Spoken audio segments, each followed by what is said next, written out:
കരിങ്കല്ലിൽ കൊത്തിയെടുത്ത തൂണുകളുടെ അവശിഷ്ടങ്ങളിൽ പായലുകൾ പറ്റിപ്പിടിച്ച ചിലയിടത്ത് ഇരിക്കും. ശേഷിച്ച ചുവരുകളിലെ പൊട്ടലുകളും വിള്ളലുകളിലുമൂടെ ആൽമരത്തിൻ്റെ വേരുകൾ ആഴ്ന്നിറങ്ങിയിരിക്കുന്നു. അവ മണ്ണിലല്ല, ആ കരിങ്കൽ കട്ടകളിലാണ് ജീവൻ തേടുന്നത്.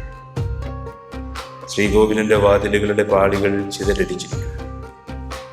ദ്രവിച്ചതായ അവശിഷ്ടങ്ങൾ ബാക്കി പത്രം പോലെ ചില അടർപ്പുകൾ മണ്ണിൽ വീണ് ചിതറി നിറം മങ്ങിയിരിക്കുന്നു.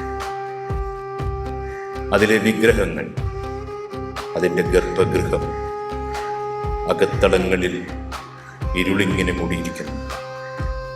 എണ്ണമയമില്ലാത്ത ഉണങ്ങി വരേണ്ട വിഗ്രഹത്തിൽ പൊടിയും ചിലന്തി വലകളും നിറഞ്ഞിരിക്കുന്നു. ഒരിക്കൽ കർപ്പൂരഗന്ധം വമിച്ചിരുന്ന, മണിനാദം ഉയർന്നിരുന്ന, മന്ത്രോച്ചാരണങ്ങൾ അനവരതം ഒഴുകിയിരുന്ന ആ വിഗ്രഹത്തിന് ചുറ്റും ഇന്ന് ദിവ്യ സുഗന്ധമല്ല, ചിലന്തി വലയുടെയും മാറാലയുടെയും ഗന്ധമാണ്.